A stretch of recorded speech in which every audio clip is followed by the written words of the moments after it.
Hey, good evening, everyone. Welcome. John Henry Soto here. Welcome to JHS Interviews. Today we have Michael I've been practicing his name all day, and I'm going to ask him if I said this right.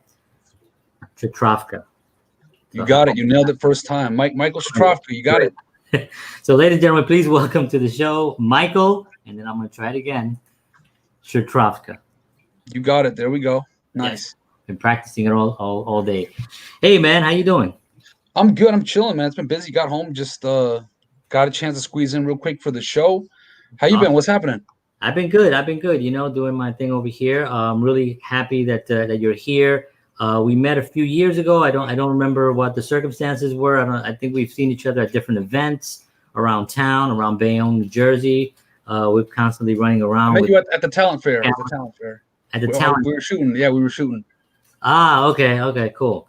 So at the talent thing over here. Okay, The kid midtown. Yep, the talent fair. that's right. I remember that you were shooting that. So basically, from then, we kind of like had a couple of lunches and we talked about because we kind of do the same thing in a different way, but with the same kind of positive energy. And I think that's why we clicked as friends. And so I knew that your energy was actually perfect for this type of a show, especially to help businesses and people in the community. So I was very happy when you said yes. So with that said, how you doing with everything going on? How you been?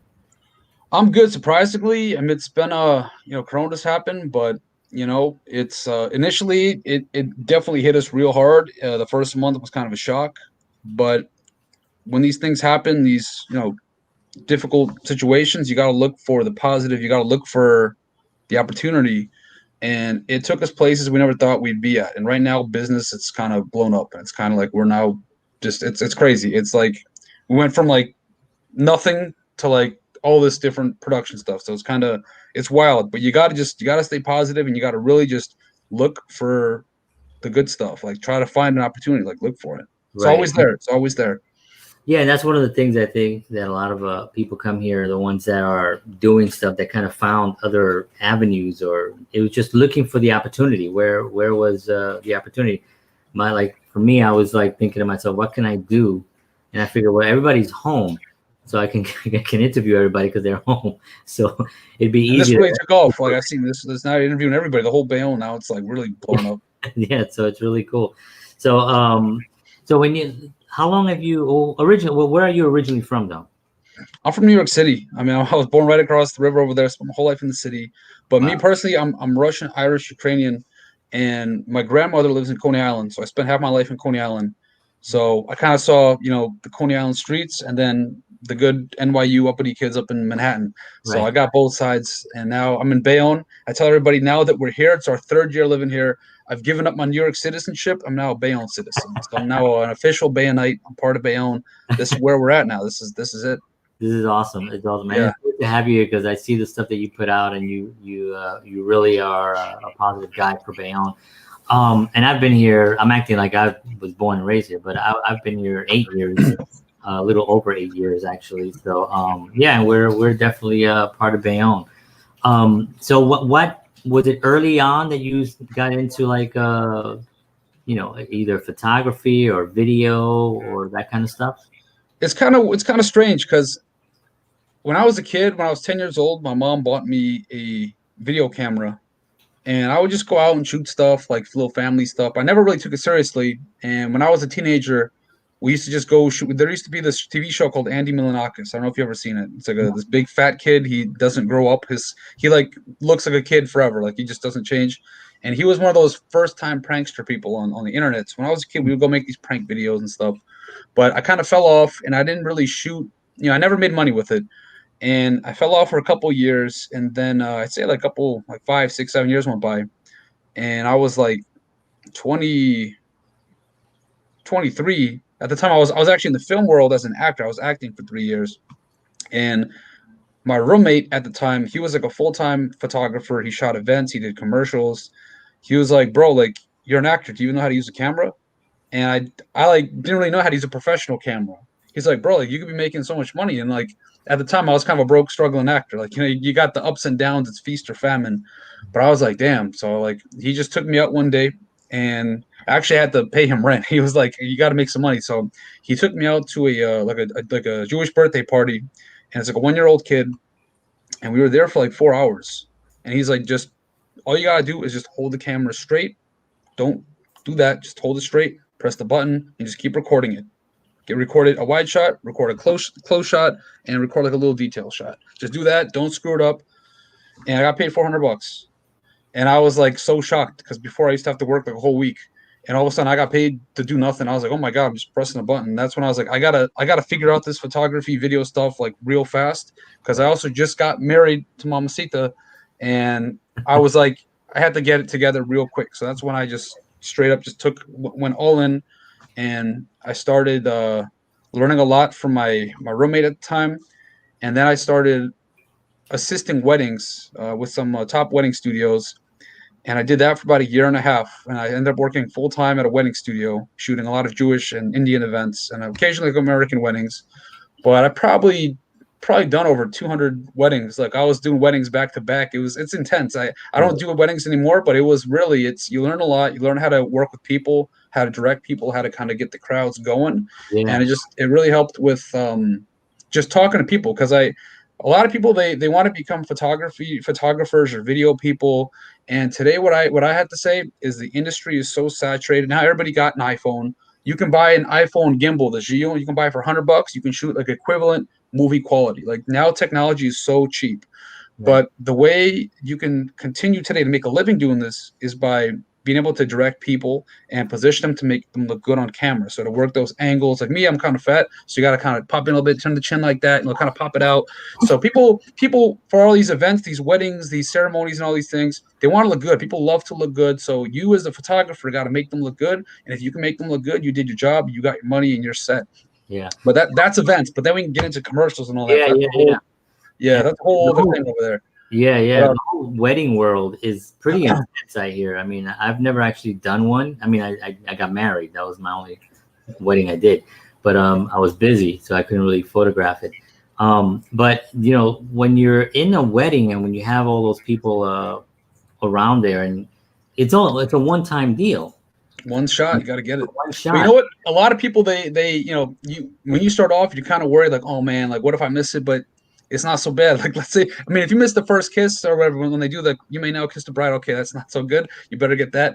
But a lot of times, like, let's say I missed a shot with a family member, or worst case, after the ceremony and everybody leaves, we'll just go right back in there and we'll just get those last shots. Yeah. So you can slide. A lot of people, they take the business so seriously, and they really think, oh man, it's only now or I'll never get it. But it's not so bad. People, you'll find your clients, at least in my case, a lot of times my clients, they were so busy and just focused on their wedding, they almost didn't care about the photos. Like, hey, listen, just get us, just make us look good, just capture the moments, just keep us looking good. Right. And it takes a lot of communication too. I mean, if you're able to communicate to them clearly that you're there for them and that you're there to provide a good service for them and make them feel comfortable, then they'll be okay with going in at the end to do some final pickups, I guess you would call it, in the film world, just to kind of put everything together. So and as long as the key, the takeaway is when you're shooting any events no matter what, the key is to never let them know that you screwed up. One time I was shooting and my flash wasn't even firing, every shot was like black, you can't see nothing. I was just like, beautiful, yep, beautiful. You just keep shooting it until it works, and then you got to just come back, figure it out in Photoshop, do what you got to do, but never ever let the client know you're not getting it, because as soon as they see the fear in your eye, you lost. The whole thing is done. Bad review. You got to always keep it up. Keep it nervous. Fix it in post. That's right. Yeah. They get nervous. So when you came to Bayonne, did you immediately start kind of like shooting businesses and helping businesses, or was that a gradual thing? Well, I guess the time I moved to Bayonne, I was still doing weddings. This was like towards like the mid end of my wedding stuff. And when I moved to Bayonne, I started. Well, what was difficult was most of the weddings I did, I have to go to the studio to Manhattan, and it was kind of hard for me to get out to the city. And then you got to come back. I was finishing really late, like at 4 or 5, like 3 or 4 in the morning, and the light rail wasn't running, so it started messing with my schedule. So what I started shooting and focusing a lot more on was commercial work. and real estate work, shooting products. That was the stuff that I was able to do from home.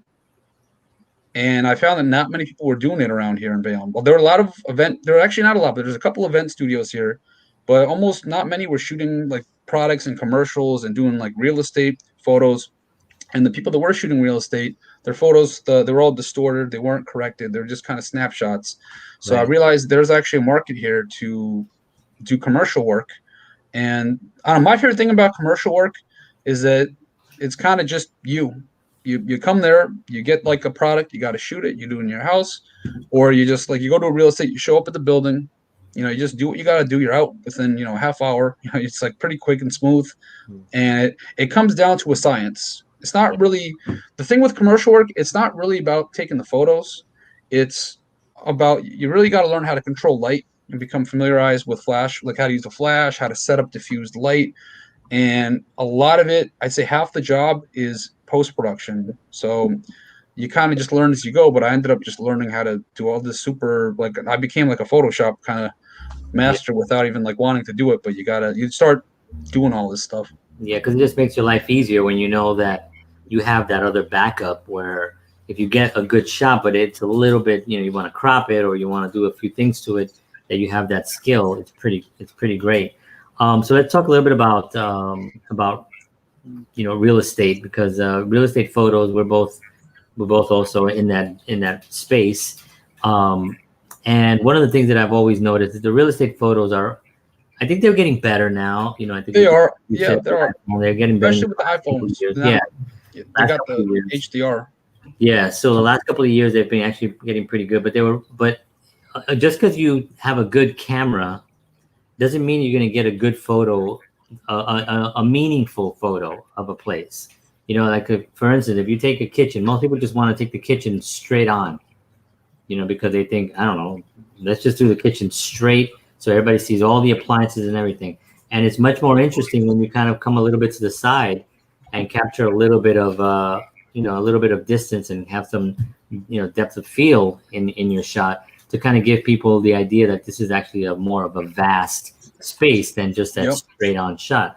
So a lot of people don't really know or do that in real estate. Did you find that to be the case when you got involved and you started working with real estate companies? Well, I found when I started working with real estate companies, actually, I didn't notice that when I started. I started about 3.5, 4 years ago shooting real estate. The one thing I noticed was a lot of the biggest thing I noticed right off the bat were the photos were distorted. They were being shot with fisheye lenses. They were like crooked. Nothing was straight. And if they did decide to use a flash, everything will be blown out. Like all the what that means blown out is like when the whites are way too white, where it's like totally, it's lost all its details. It looks fake. So a lot of these photos just were very amateur, and it actually is not, to solve that problem, it's not too difficult. Just set the exposure to f7 and just expose the shot correctly. And one more thing, that the biggest thing I noticed was when people that did use the flash, they were tilting it, because when you use the flash, it's got to hit the ceiling so the light can bounce back down and it creates a whole soft layer. What people were doing, they would tilt the flash like that, they'd shoot it, and then you get all these dark, harsh shadows all over the place. So it didn't look good. But back to what you were saying with the shooting it from the side, definitely with real estate, that's a good approach. That's actually some great intuition, because with real estate, the goal is to sell the property, to show the whole space. So when you get that 45-degree angle, it does show a lot more. Most of the time when you shoot the dead-on profile shot, like the straight-on like this, that's mostly with architectural work. Right. Occasionally, it looks a lot nicer. It looks very like super, like one of those magazine kind of shots. And you could get away with it occasionally if the listing or the apartment looks really good. The house looks super like nice furniture, nice stuff. But if you're shooting like an empty apartment or like kind of like a house place, just get it from the side, because the customer wants to see how big it is so they could do it. Right.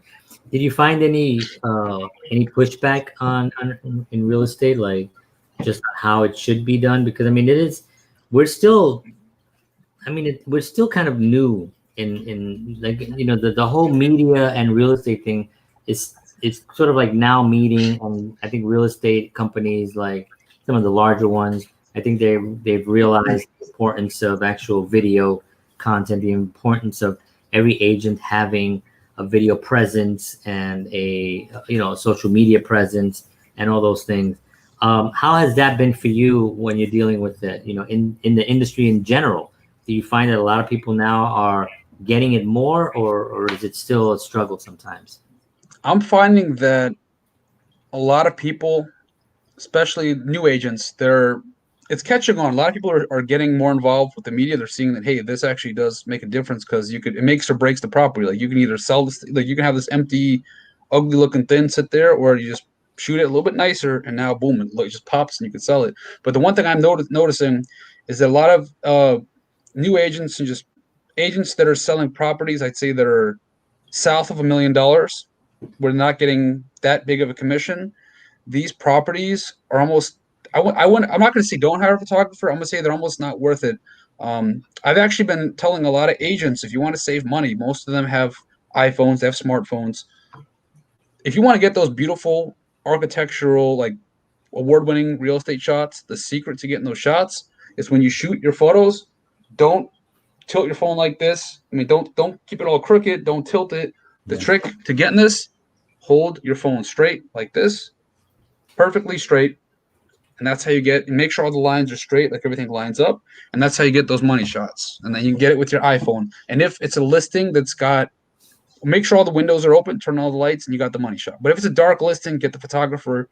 But I would say definitely get good photos of your listing, like nice, absolutely, because that makes like the biggest difference. Like even my landlord, he, like, I'd say 2 years ago, they had these just dark, crappy, crooked cell phone photos.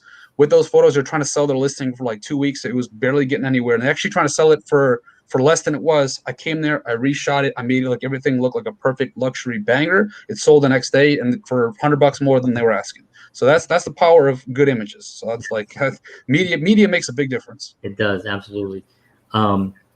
With all the new buildings going up here in Bayonne and stuff, have you been busier because of those? I mean, obviously now things are a little bit different, so I don't know exactly at what pace those buildings are going up. I know there is still work going. I know construction was an essential business, but do you are you looking at that as like something that you're gonna head towards? Well, I'll tell you this: the buildings that are going up, they're super nice. And the one problem is that you're never going to get photos there. It's not going to happen. And believe me, I hit up every single building. I constantly hammer them. But the reason they're never going to hire you or anybody else for photography is because before these buildings are even made, what they do is they hire like a marketing company, Right. where they build out their entire like media presence. Like they get one big media package, and a lot of these buildings, what they end up doing is doing the 3D renderings. I'm sure you've seen it. It's like it looks nowadays, it almost looks like the real thing. Yeah. So they hire somebody out, they outsource out to India. You can get it done very inexpensively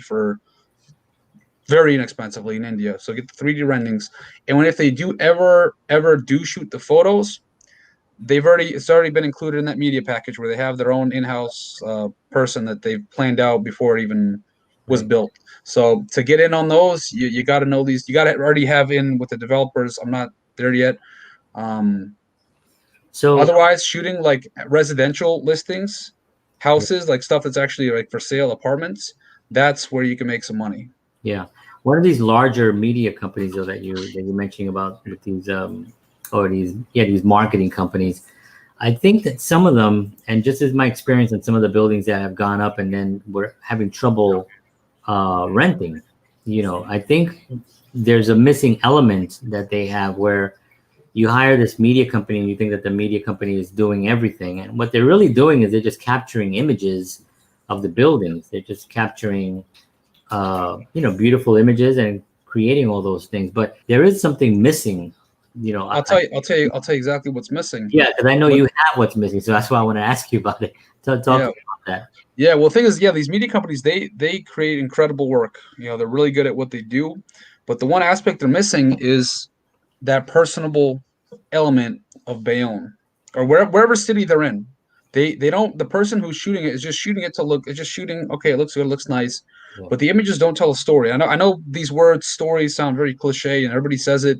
But that's what creates a powerful image. Just taking the customer that goes to their website through an experience of what it's like to be in the city. And believe me, it's if you have like if you have a director and you plan out and storyboard this whole shoot where it's not just photos, it's a whole experience where they scroll through the page and they see that, okay, this is the whole lifestyle, this is what it's like living here, oh, that's the shop over there, that's this, that's that, and it's a whole kind of experience. And then the icing on the cake, the easiest part actually is, let's say you don't want to learn none of this story stuff, you don't want to hire a director. The easiest way to make it good is hire some models, get some actors, get them on Facebook, get some local people if you want, and have the people in the photos. Because as soon as you got people in your images, it instantly raises the value because people can start relating to it. Now it's like, oh man, that's where they sit, they're living the good life. But when it's just a bunch of empty real estate, that's all it is. Like, you can't really see what's happening. That's why get some talent in your productions. Oh, that's interesting. And I think that it's also with and also hiring locally local production people, because they know the city better than these outsourced places. And that's exactly where I was going with it, where it's those media companies, I think they're a little cold because they have nothing really invested in the community. Their job is just to go out and do buildings. They're doing buildings probably all across Jersey and even New York. Right, exactly, yeah. They don't have anything invested in that. Whereas if you have somebody who lives, you go, yeah, I live right there. They know that they have somebody that's really going to care about showing the property in a good light, because you care about the property because you live there. You want to make sure that people that move there are that like the property and that they're going to be there for a while. And I think you also know the community enough to include what's in the area, right? Like how important is that in your area, in your work, where you have to also let people know, by the way, ShopRite is right there on 20. Laundromat's right over there. ShopRite's over there. The park's right over there. Like, you got to know what's around the area. Do you put that into your work sometimes? Like when you're doing a real estate stuff, like add in there. I include that to my videos, where I'll show whatever the property is first, and then at the end of it I'll put like, it's only a 5-minute commute from light rail, and it cuts to light rail. It cuts to like, right by the park. You see people working out in the park, and I try to put people into the video clips. And if you can't pay models, you can shoot real people, but just shoot it where you can't identify their faces. That way you don't get no copyright problems. But definitely adding those extra things will make your listing stand out right away, because it's not just a listing no more. Now it's like, oh wow, this is the train's right there, the grocery's right there. This is a very convenient spot. Yeah. And now you did the work for them instead of making them go on Google and figure it out. Now it's boom. So you give them a nice, ready to go package, and they all got to do now is just show up and see it themselves and sign the contract. Yeah. So when you're out shooting, what do you bring? Let's talk a little technical stuff here. What do you generally bring with you that you must have? Like, what are your 5 must-have things? I'll tell you, it all depends on the type of job I'm doing. So what's one thing that obviously the camera. So what are we doing? Like real estate jobs, real estate stuff? Yeah, let's say real estate jobs. All right. So, well, in general, what I firmly believe, like everybody buys all this gear and all this stuff. I think I keep it as minimal and low as possible. I got my one little bag. I use what I have to use. So these guys carry all these bags and they set up all these lights and all this stuff. And I've done it before, but you don't need it. You can really get away with just a backpack and a stand. That's it. But for real estate, what do? All I have is my camera. Sometimes I'll show up with nothing. Like, I'll just bring my camera and a flash. But you come in with the most essential things you need. You need a camera. You need a wide lens that's at least 14 millimeters.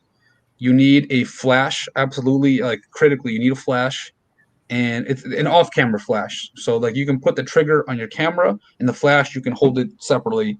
And you need a tripod. So camera, tripod, off-camera flash. That's it. That's really all you need for basic real estate shoots, just for standard stuff. And it's gotten so much cheaper to buy really good equipment too. I mean, you can get decent equipment, cameras and stuff. I mean, obviously a good camera is going to run you 25, whatever, but for the body not even the body. Well, yeah, for the body, and then the lens is going to really where it's going to... Lens, I'll tell you this. The lens is where you want to invest the money. Like me right now, I was you won't believe this, but I was shooting with a Panasonic G7. I was shooting with a $500 toy camera with the kit lens. This is the cheap plastic lens that comes with it. I was professionally using that up until like March for It's 2 years. a professional camera though, but Yeah, and I was shooting with this little toy G7, little toy camera, and this thing. It weighs nothing. It's a toy. People were my professional photographer friends. They were cringing. They were talking all this like, oh, but man, how you crazy? But this thing, it shoots. I'll tell you what. With photography, your camera does not matter. It's all about the lighting. You got to shoot raw and use the lighting. And if you have a good enough lens, you can kind of finesse it. But I recently upgraded to this is the Panasonic G7. You can pick it up used for like $200, new for $400. But I upgraded to the Panasonic G9. This right now you can pick up for $1,000, brand new. Nice. And it gets the job done. You don't need to spend the lens costs more than the camera. Yeah, generally, that's how it is. But a lot of people think they need a fancy, expensive camera, but you don't need a fancy camera. First, buy yourself a camera just to learn the basics. I did it for 2 years, and I use this little toy camera on like real professional big productions. Yeah. But the only reason I even upgraded to the professional camera is because it came to a point where I was losing and wasting so much time correcting the problems with this camera. And I'm going to tell you guys a big secret, a very big secret. I've been shooting all this real estate for 2 years with like a lot of big companies, and I was using a $150 Chinese lens that I bought from like China. It was a $150 lens, wasn't even autofocus. The thing was distorted, like totally fisheye. And originally I wanted it to be kind of cheap, and I was like, oh, I'll fix it in post. And that's what I did for 2 years. I would shoot the real estate, and I'd spend an hour correcting it and de-warping it. And the final image looked beautiful, but I was spending an hour like doing all this extra stuff. Right. So that time adds up. So I was like, yo, you know what? Let's just buy this. Yeah. And now it comes out perfect, and I save so much time. So invest in quality stuff. Absolutely. At the beginning though, there is a learning curve, and you want to make sure that you kind of can do this and you have confidence in it. And so you use whatever. I remember one of the first things I ever shot, I had to borrow a camera. Yeah, I borrowed a camera. I got the job before I got the camera. So yep. And somebody hired me, and I was like, oh yeah, no, I can shoot that. And I was like, I probably need a camera. So I borrowed a camera, and then like later on I was like, okay, I better buy a camera. So I bought a good camera. But you at the beginning you really have to kind of just use what you have to try to get to a point that you feel justified to kind of then upgrade. And if you can upgrade right at the beginning, it'll make your life a lot easier, because your time is money. And if you're spending an hour correcting something, it's just wasted money. Absolutely. Yeah. So let's talk about your business. Let's talk about Moneymaker Island. So what gave you that idea? Besides what I can read on it, what gave you the interest to start and to create a business that you're going to actually have to operate? Because it's a lot of work. Yeah, it's a lot of work. Exactly what you said. It's crazy. Yeah, especially this company. It's called Moneymaker Island. And I'll give a little backstory. This thing popped up 6 years ago in my head. I didn't do production. I was just a broke actor, and I thought, hey, what's kind of a name that I could think of that's kind of catchy? And I just wrote it down, Moneymaker Island. I just saved it in my notepad on my phone, and it kind of sat there for 2 years. And I never knew what this was going to be. I just saved the name. It was catchy. But eventually, like once I started like getting into production and working with businesses and all these commercial clients, I wanted to create something that was going to make people money, where it's not just an expense, where it's like, all right, you got these photos, you got these videos, you got this website, you got these things, you spent money, but you got no idea how to use it. You got no idea how to navigate it. You just got a bunch of digital stuff and you spend a bunch of money on it. Now what? What do I do? Like, right. So it took me a while to kind of like figure it out, but people like stuff that's like simple and it's consistent. Like this is what you get. Like you go to McDonald's, you're getting a burger, you're getting a cheeseburger for $1. That's like you go to any McDonald's in the world, that's what you're gonna get, a cheeseburger for $1. So I was kind of thinking like, how could I create kind of a commodity with production, with a skilled trade like this?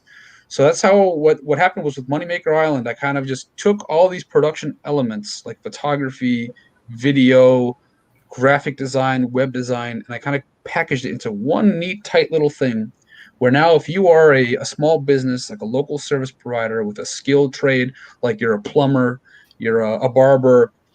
And let's say, especially right now, especially with when the corona happened, a lot of people they had full-time jobs at like a company, and now they can't go to the company no more, so they're at home. And a lot of people were thinking like, hey, I got to start figuring stuff out. They start kind of becoming self-employed freelance, and a lot of us that were out there, the people that had full-time jobs, are like, okay, like actually, no, one guy is a barber, and he still works, but he was working a job, and then he went out on his own, like cutting people's hair, Mhm. and now he got paid like 10 times more money than he did at the barber shop. Because Wow. now people are paying him 100% upfront. He's getting the money. He just goes out and he can cut as many people's hair as he wants. Like he's Right. not just tied down to the clock. Right. So a lot of people, what kind of created all this was the biggest issue that a lot of these people, these freelancers, service providers were experiencing was they're doing their job. Like they're cutting hair, they're fixing toilets, they're doing electrical work. They're like physically doing their job. And when people text them and call them like, hey, like, can I hire you for a thing? They're doing their job. They don't got time to pick up the phone. They're Right. busy. And when they reply, they sit there, they type it. It might look unprofessional. They're like, oh, how much? And then like, oh, $500. And then the people get scared. They're like, oh, that's too much, and they just hang up. And they don't really understand like what they're paying for. So what I did was I put all the stuff together and I packaged it in 3 different tiers. Where now let's say I'm gonna just pull up on the thing real quick. So let's say you're a service provider. You like where is it here? Well, I'll just explain it to you. But every person right now, there's so much free things. You got Instagram, you got Google, and you got Facebook. These are all free. You can use it for free. There's nothing to pay. And it's like the first thing people are going to see on the internet, because right now most of the business is on the internet. So you type in like best photographer, best plumber, best construction, New York. Yeah, you can scroll all the way down to the bottom. So this is actually, you can scroll up a little bit. But that way people are like, okay, so you got to have your digital stuff set first, because when people Google you, if you don't show up on Google, it's like, who's this guy? This guy's not like, this isn't a real person. Like, how am I going to pay this guy $10,000 or $1,000? Like, I have no idea who the hell he is. What does he do? Actually, that might be an old. I think that's an old thing. That's an old. Yeah, that's an old page. Actually, refresh it. Go back to MoneymakerIsland.com. That's actually, I think that's an old. All right, let me refresh that, because I know you said you had just updated it. I just updated it. But yeah, what I was saying, so like what a lot of people need, a lot of service providers, is you got to have that digital presence just to kind of establish trust. You got to set up that Instagram, that Facebook, and that Google. And it's very easy to do. Everybody knows you got to do it, but nobody really does it. And when they do it, they don't do it right. I saw people posting the stuff that you'd post on Instagram. It's like a big portfolio of your work, basically. They're posting it like on Facebook. They're like cross posting stuff. They're not filling in all the details, and they're just missing out on all this just free opportunity on everything. So when you fill it out, when you just fill out the stuff correctly, you write the right stuff, you use it the way it was meant to be used, you actually get a powerful marketing tool that almost virtually costs nothing. You can actually use it yourself. That's why you need all this marketing, like Facebook, Instagram, and Google. But now once you got that set, now what? That's when you got to jump into you got to get the photos to show your stuff, the video. You got to have a website to put it on. So that's what I did. I kind of took all these things, I put them together into one package. And now instead of going to like 10 different people and waiting on all these people and paying all these different people, now it's just one item. So you can actually, yeah, there you go. The Google, the Facebook, the Instagram goes on a landing page. All your stuff in one place. Yeah. So to summarize it, because I went off a little bit. To summarize all the stuff, it's like a vehicle where it's your entire business on the web. What's up? It's a one-stop shop. One-stop shop. It's a vehicle. You go to it. It's there to bring you customers. That's all it is. It's a customer machine. That's all it is, and it's neatly packaged into 3 different solutions. Love it. I love it. Yep. I love it. And there's some of your work down here. What people are saying. You got some reviews down here, really positive reviews. This is great. So that's what we do. And then on top of that, we do offer, these are like our projects where we don't just do those 3 things. We can always do other different productions. But that's kind of been our main bread and butter, is those three products. Now it's super simple, it's easy, and it's a lot easier to scale that. Great. And one of the things that people don't seem to realize is that this is the newspaper of whenever it was. You know what I mean? This is the newspaper of 100 years ago. You know, this is the marketing. This is letting people know where you are. What, you know, in the old days, it used to be, you know, word of mouth, and then there was a newspaper, then there was then television and commercials, and now it's social media. Now it's the internet. You know, the internet, and we're not talking about just social media as platforms like Facebook and Instagram and all those. There are other platforms too. You know, there are other ones out there that you can also be on as well, but get a lot of traffic. You know, yeah, the winners are Facebook and Google, right? They're the winners. I even say, no, I'd say Instagram, especially if you're a service provider. Instagram is like I'd say half my work comes from Instagram. And you don't people think you need all these followers, but that's not true at all. The beauty of Instagram is you can find local businesses, and mostly people only have like less than 500 followers. Like nobody, when people message you on Instagram, it feels like, oh my God, I got a notification. You go look at your phone, you feel so happy because somebody messaged you. So that's how people feel. And now you've got the owner, the business owner, the person who's in charge of paying you. They're looking at you. They're looking at your business. They're looking at your Instagram page. They click on it like, oh, this guy said something. Who's this guy over here? And they look at your page like, oh, wow. And then they click on your profile, and now they say, oh, man, this guy actually does all this construction work. He's really good. Oh, man, I'm about to call up this guy, John. Okay, hey, John, what's up? So like today, for example, Instagram is a very powerful tool just to talk to people, to make them aware of this, what you do. And there's a guy today who's doing like a food truck guy that works around here in Hudson County. I saw he had a food truck. I'm looking to just get him for like a little video that I'm working on for another business. And I just DM'd him. I'm like, yo, man, I'd like to shoot with you. And if some random guy says, hey, I'd love to shoot with you, most of the time, if they got nothing to show for, you're not gonna do nothing. But then they just click on your page. They see you got all these professional videos. They're like, oh, okay, all right, this guy looks good. And then you start talking. We started talking about what we do. Oh, I'm here in Bayonne. I'm doing this. And now it's like, okay, let's meet up next week. Boom. And it's like you just get people like that. Like you don't even. It's crazy. Like Instagram, and it's free. It's free. Costs $0. It's insane. And it's leverage. You know what you said. You know, you have to create some type of leverage. So when people you tell people, hey, you know, can I shoot you or can you do this? And people go on and they'll check you out and they'll be like, oh, okay, this person actually is who he says he is. Got the proof in the pudding. They say, yeah, exactly, and that's a very important thing. So Mary Lawson says very interesting, and Patty says, hey John, good show. Thank you, Patty. Appreciate. Thank you for. So Michael, do you also provide? Do you sit with them? Because here's another thing that happens, right? You get business owners that have been, you know, posting ads in newspapers. And again, nothing to knock the newspapers, because I like the newspapers, and there are people that still consume that content, and it's still important too, you know. So I'm not just knocking that, but there are people that have been only doing the newspaper and losing out on this incredible opportunity of extra revenue from a whole new audience that's not reading the paper.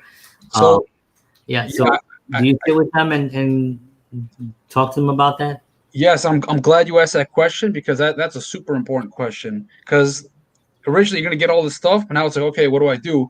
And what I make sure is that at the end of every little project we have a discovery, strategy session where we get on Zoom, on the phone, we'll meet in person, and we'll talk about how to actually navigate this thing, how to properly use it. Because a lot of people, they are posting on Instagram, they are posting on Facebook, but they're not seeing any return on it. And a lot of people, they don't see anything. They spend all this time writing these captions, putting on these hashtags, spend a lot of time, and they haven't really seen much. They get disappointed because they're not seeing any return on it.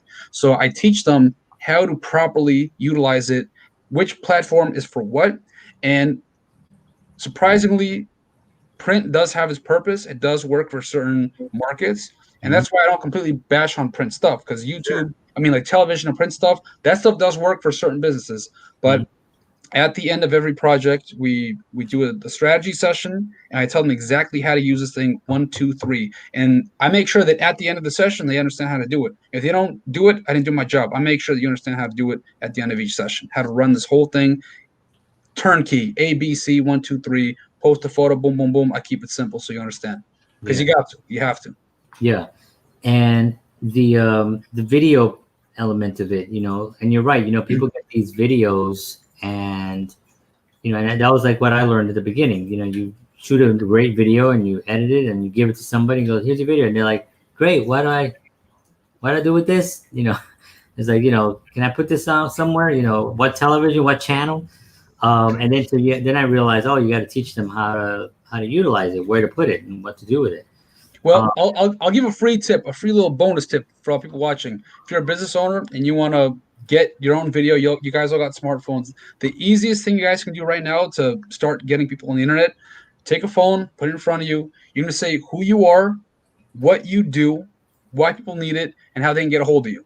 Yeah, that's it. So I was like, hey, my name is Mike. I'm a media producer here in Bayonne. I work with business owners. I create straight up fire content for you so people can see it, come to your business, call you on the phone, buy your hair salon products. I'm in Bayonne. I can come to you, get it all shot up. Click that link below in the DM. That's where you can schedule a consultation. Be happy to talk to you. Take care. So just a quick little thing like that, 30 seconds, who you are, what you do. You can actually go on the website.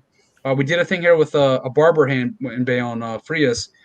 It's a super simple video. His video is maybe 30 seconds. If you want, can you play it for a second so people can see it? It's super. Sure. You can scroll down to.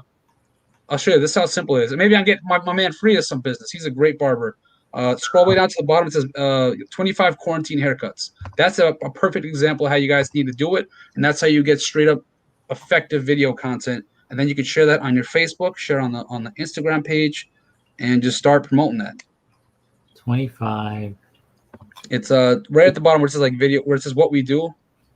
Keep talking. So yeah, it says scroll down a little bit. It says what we do, and you're gonna see on the far left it says a guy wearing like a Corona mask, $25 quarantine haircut. So business owners, okay, check. Wait, but don't play it yet, because business owners, I'm telling you guys how to do it yourselves, because you're gonna have me do it for you. You're gonna have to pay for it. So I'm teaching you guys get that done yourself, and it's just as effective. So let's roll that video.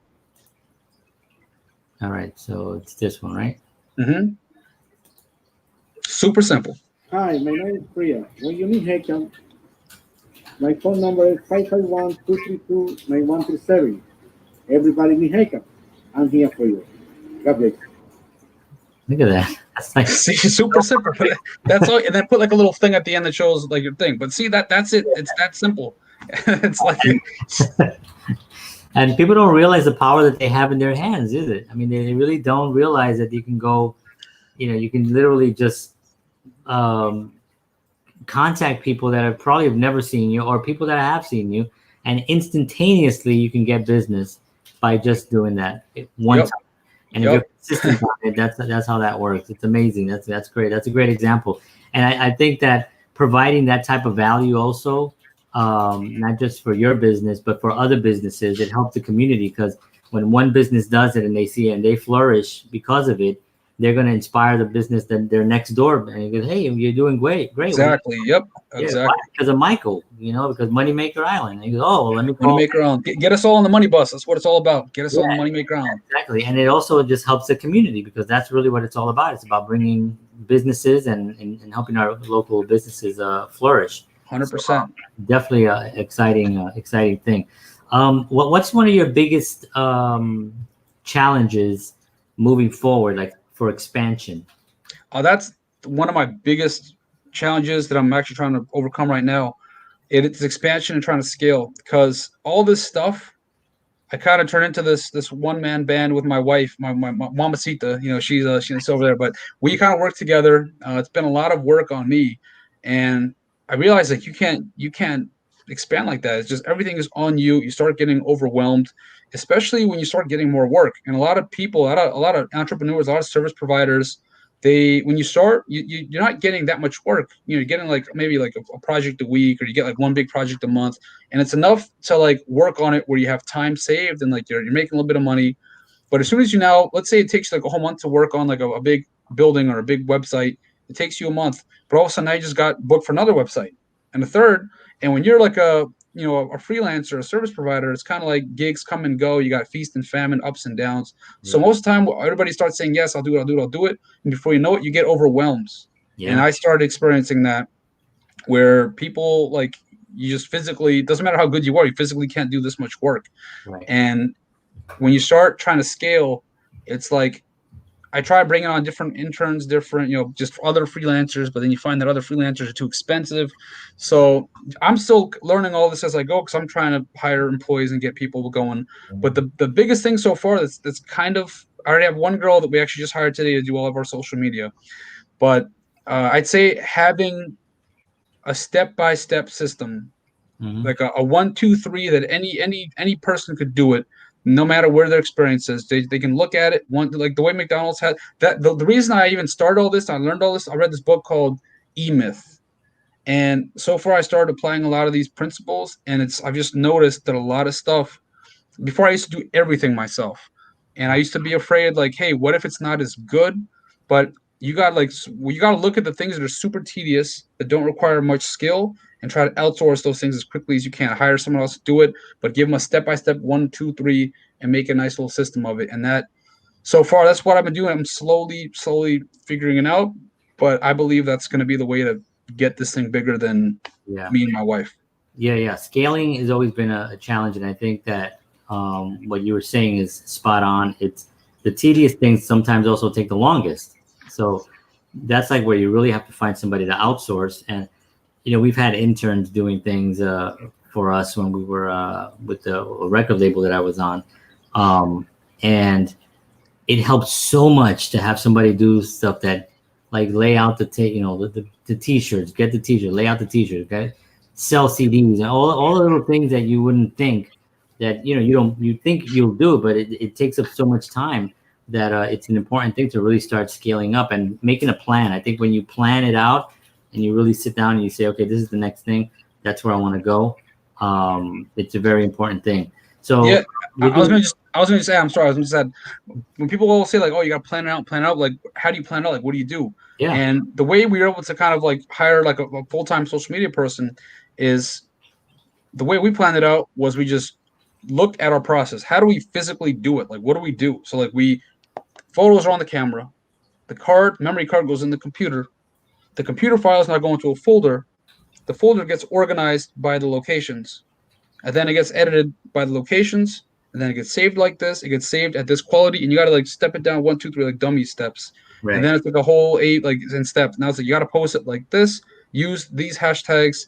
It's like super turnkey, because this stuff is so simple, but it adds up like 1, 2, 3 hours like a day, and it's like, oh my god, it's like it's crazy.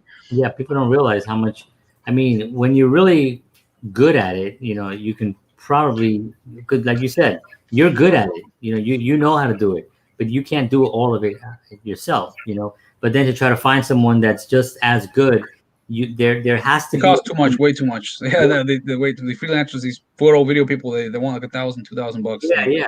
And you have to, at some point, you have to trust somebody to do the job that you used to do, and that sometimes gets a little bit difficult because like me, for instance, I know I can do it the way I want to do it, but if I hand it over to somebody, I have to trust that they can do it. They'll bring it in on time, that they'll be able to, that it'll look good, that it'll be presentable. And that's always a scary thing when you're trying to scale up a business.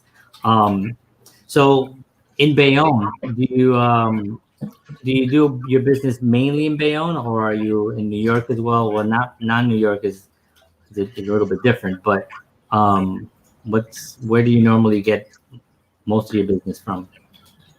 I would say majority is still coming from New York City. I'm getting a lot more Bayonne clients happening, coming in, but I'd say like maybe 70% from New York, 30% Bayonne, compared to like 90 and like 95 to 5% that was like 2 years ago. Now I'm getting a lot more Bayonne businesses, which is nice. But the thing is, business has been a little bit slower, and I've kind of have a different business that I have a whole stock production thing that's kind of been working out. But projects in general, I'd say about 70-30. Bayonne still has, it's slowly picking up more and more as more people come here and start using. I've noticed a lot of people started using, all the technology stuff and just utilizing it. So they need help with all of it. Yeah. So now let's talk about an individual, because we have artists here that are also, a business basically, like an actor or a singer or, a band or something that's looking for your services. Do you also provide services for like somebody like that? that's not necessarily a business, but is a band or a singer, a singer-songwriter, an actor who wants some type of presence and wants to look good and wants a whole package kind of deal? Well, I mean, I used to kind of take on everything, but essentially, it's almost the same thing as a business. You know, you need the same thing basically. So it's in a way, if you're an actor, you know, you want to have a music or a band or whatever it is, any type of art, even an artist, you know, you either do it as a hobby or you do it as to make to make a living. So Right. in the end, all this stuff does end up becoming a trade or a business or a service for people, which translates to what I do. So it's almost the same thing. Right, right. So someone calls you right now. They say, "Listen, I saw you on this show with JHS interviews, and I'm interested in your services." What's one of the first things that you ask? Or that What you, Well, the first thing I ask them is what do they do? Like what type of work do you do? How long you've been doing it? What like what's gotten you to the point of even like contacting me right now? Are you getting overwhelmed with calls? Because a lot of people that I spoke to, occasionally I'll get people calling. They just want to, you know, they want to look all good. They want to get all, especially people that start out in a new industry with like real estate agents.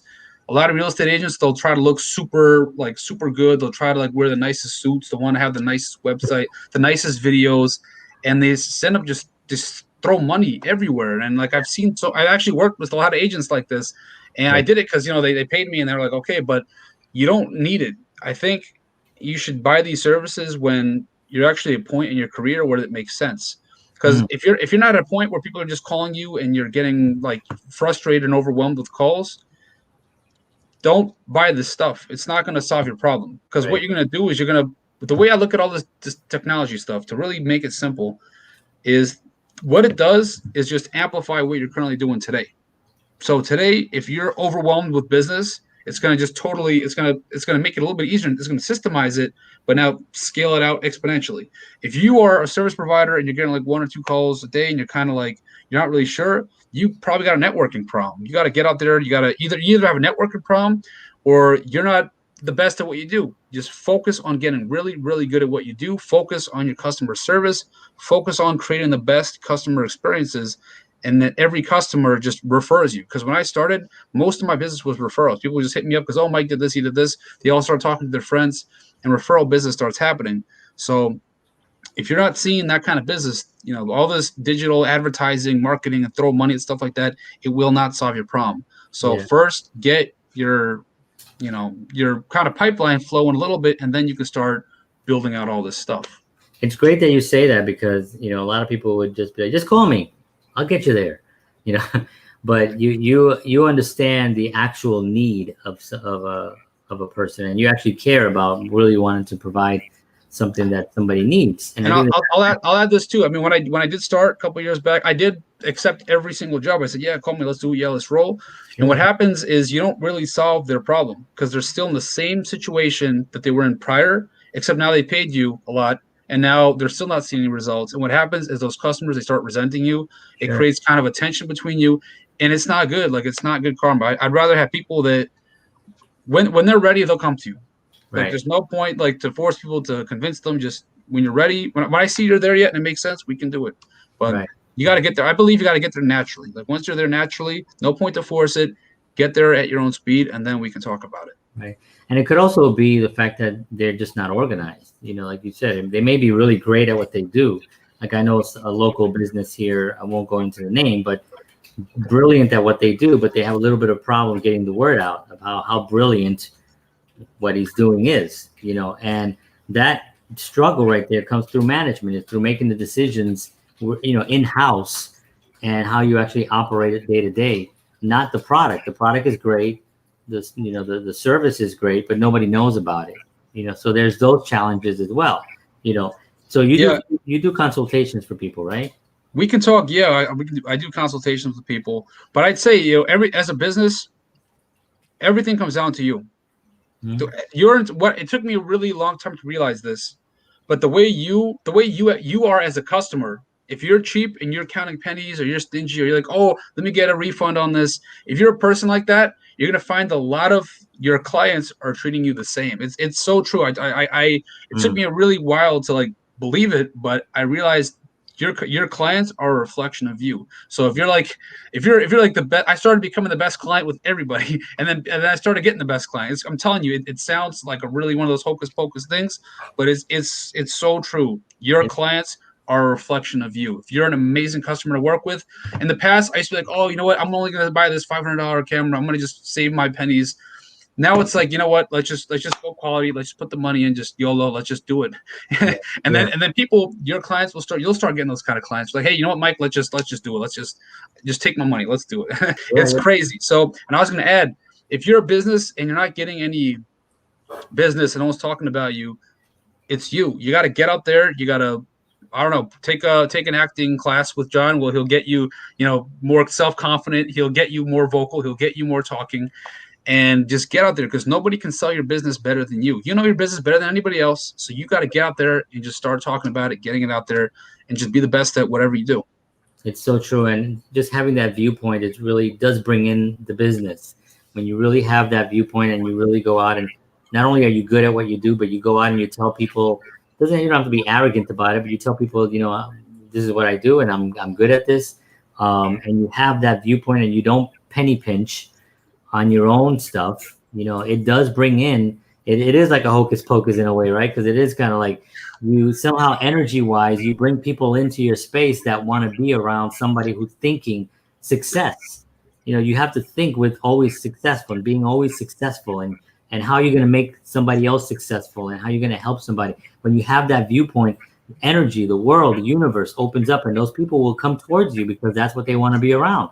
They want to be around that. They don't want to be around somebody who'll be like, yeah, I mean, I could do it. I mean, I could help you if you want, Yeah, well, I'll tell you one thing, because me, like, I hate it when people start giving all this mumbo jumbo, successful motivational. I hate all that rah-rah talk. But the way to make it practical, everybody says, oh, you got to view it as an investment. But what does that mean? Like, what does that physically mean? And it took me a while to, like, I used to also kind of like, oh, I don't know if I should spend that much. Oh, I don't know, it might cost too much. I was so focused on the cost. But what changed? Like, the reason I even hired this employee is because it was like, all right, I'm going to pay them, $15 an hour. But if I get, let's say I have them for the whole day doing this for 40 hours and they actually do what I tell them to do, they're probably going to get me like 1 or 2 customers. Yeah. That's worth a lot more than what I'm paying them. It's a big return.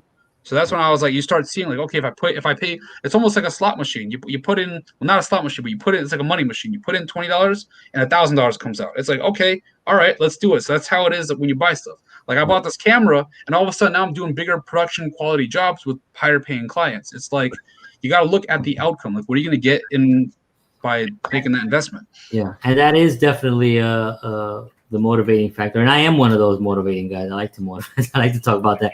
But one of the things is like what you put into anything is what you get out of it. That means relationships, business, your talent, your skill, whatever you put into it is what you're going to get out of it. Your health, which, I've been dealing with a little bit lately, just trying to lose a few pounds. I have COVID fat. So, but I gained 30 pounds during quarantine. I lost 20 pounds and then now I'm fat again. I think I had a double check. Now I'm trying to cheat it a little bit, but we got to talk. We got to go work out. We got to talk after this and set up a workout plan because I can't even fit into my clothes. Like it's getting bad. It's not good. Well, I got to start working out. I'm probably going to start about in a few weeks more, but I've been doing getting more discipline. But, it goes back to what you said earlier. It's really having that viewpoint and understanding you have to really think highly of what you're doing enough that you want to spend the money on the best that you have. So this way you can provide the best, and that really is why you are like so good at what you're doing. It's amazing when I'm here talking to somebody who's talking my language and we're kind of talking about stuff that I'm interested in, and an hour flies by. And here we are. Oh man! Wow! Isn't that crazy? We got caught up in the time warp over here. Yeah. But it was fantastic because you gave us so much information. So if somebody wants to talk to you right now, they just go on to Moneymakers Island and they'll send you a message through there. Yes, and you know what? Matter of fact, just because John, I love you and this is a great show, and let's make it happen. If you go to MoneymakerIsland.com, you can see what's happening over there just to get an idea of how it works. And now, if you personally send me an email to moneymakerisland@gmail.com, I'll give you a 20% discount on whatever package you see down there. Just personally message me and say, I saw you on John Henry Soto's channel. Just give me a message like that, and you got that discount. So talk to me on the email, MoneymakerIsland@gmail.com. I got you. Perfect. That's awesome, man. That's awesome. Thank you for doing that for the audience. I appreciate that. Michael, thank you so much. We're definitely gonna get together soon and talk and do some other projects. I know we got some big plans coming, so I'm definitely looking forward to what's happening. I want to thank you for being on. I hope you. Thank you. Thank you so much. I love it, man. Anytime. You got it. John, thank you so much. Thank you. My pleasure. Thank you. Have a good night. Bye-bye. Thank you, Michael. Appreciate it. All right. Michael, so that was awesome. And such great energy for, a young guy doing it and really thinking big and thinking out of the box and thinking with helping the community and providing value. And also, I like that he was like not telling people, just call me, do you need me? Are you at a point where you need me? And that's a very, very, a lot of integrity to say that. So I appreciate him saying that. And you got 20% off. You have to email him, okay? MoneymakersIsland at gmail.com, and just mention that you saw him on JHS interviews, and you get 20% off. So that's pretty cool. All right, folks, thank you very much. Appreciate you all. I will see you all tomorrow night at 9:30. And as always,